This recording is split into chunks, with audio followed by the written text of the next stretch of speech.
Your credit score does not start at 0, it starts at nothing, no number at all. And that nothing is worse than a bad score.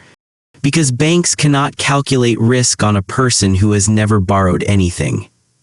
In the next few minutes, you will know the exact sequence to go from no credit history to a strong score without ever carrying a balance, without paying a cent of interest.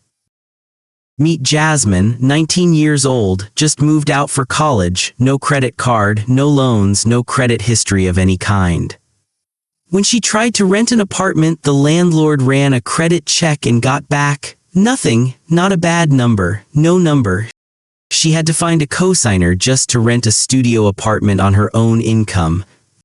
Now meet her older brother, Marcus. He went through the exact same situation 4 years earlier. Today, at 23, Marcus has a 758 credit score, built entirely from 0, without ever paying $1 in interest, without ever missing a payment, and without ever needing a cosigner for anything since his sophomore year of college. Same starting point, same family, same financial literacy at 19. Completely different outcome, because Marcus followed a specific, repeatable sequence that almost nobody explains clearly to people starting from nothing. Why no credit is worse than bad credit. This surprises almost everyone the first time they hear it. A person with a history of missed payments and a 550 credit score is, in some practical ways, more visible to a lender than a person with 0 credit history at all. A bad score at least tells a lender something. No history tells them nothing, which means no ability to calculate risk, which frequently means an automatic denial, regardless of actual income or financial responsibility.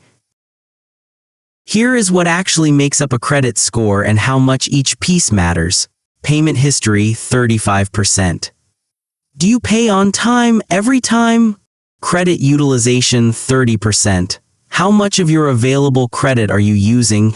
Length of credit history, 15%. How long have your accounts existed? Credit mix, 10%. Do you have different types of credit?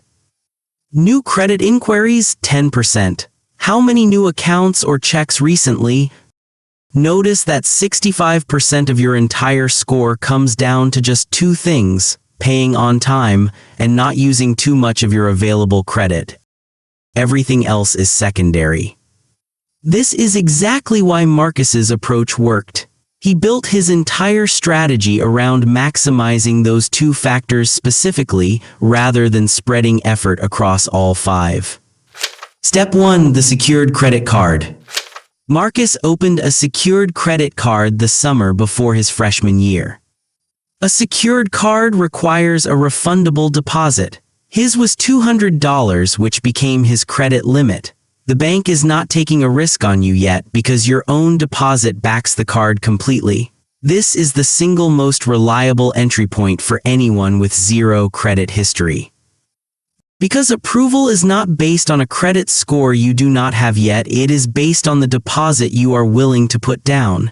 Jasmine's mistake: she assumed a secured card was not real credit, and skipped it. She applied directly for a regular rewards credit card instead, and got denied.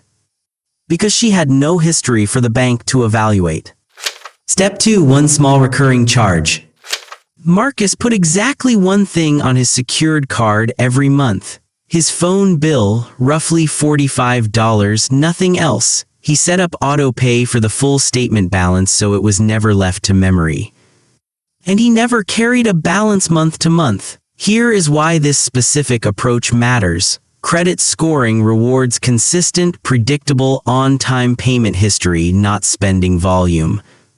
A $45 charge paid in full every single month for 6 months straight builds the payment history factor. That is 35% of your score just as effectively as a much larger amount would, with dramatically less risk of accidentally overspending. Step 3. Never use more than 30%. On Marcus's $200 limit, that meant never letting his balance exceed $60 at any point during the billing cycle. well above his $45 phone bill, giving him comfortable room. Here is what utilization actually does to a score. Under 10%, the best possible impact. 10 to 30% good, minimal negative impact.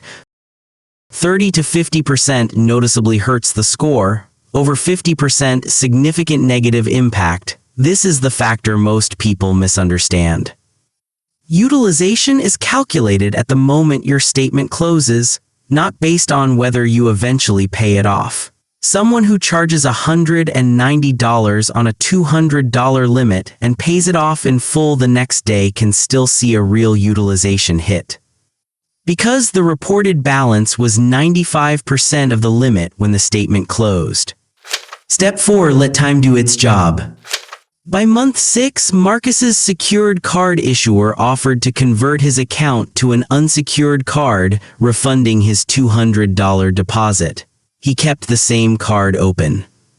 Critically, he did not close it because length of credit history, 15% of the score, rewards keeping your oldest accounts active, even after you no longer need them for their original purpose. Here is how Marcus's score actually moved over time. Month 0, no score at all. He opened the secured card. Month 6, around 640. The card converted to unsecured. Month 12, around 680. He added a second card. Month 18, around 715. His first auto loan application was approved on his own. Month 24, around 740. A fully independent credit profile. Month 48, 758. 4 years of consistent history. Step 5. Add a second account carefully. Around month 12, once his score was stable and his first card had real history, Marcus added a second card, a store card with a small limit. This served two purposes. It improved his credit mix slightly, that is 10% of the score. And it increased his total available credit, which automatically lowered his overall utilization percentage, even with identical spending habits. Jasmine's second mistake: once she finally started, she applied for 4 different cards within a 2-month window, trying to catch up quickly. Each application generates a hard inquiry, and multiple inquiries in a short window signal risk to lenders, actively working against the new credit factor at the exact moment she was trying to build history. The authorized user strategy. Here is the move that would have closed most of the 4-year gap between Jasmine and Marcus in a matter of months, not years. Being added as an authorized user on a parent's or trusted family member's long-standing, well-managed credit card. When you are added as an authorized user, that account's entire payment history and length of credit history can appear on your own credit report, even if you never physically use the card. A parent's card open for 15 years with a perfect payment record, added to a 19-year-old's profile, can immediately establish a credit history that would otherwise take over a decade to build independently. The requirement: this only works if the primary account is genuinely well managed, on-time payments, low utilization. Being added to a poorly managed account can transfer negative history just as easily as positive history. This is a real, legitimate strategy used by financial advisors specifically for young adults starting from zero. Not a loophole, just an underused feature of how credit reporting works. What not to do.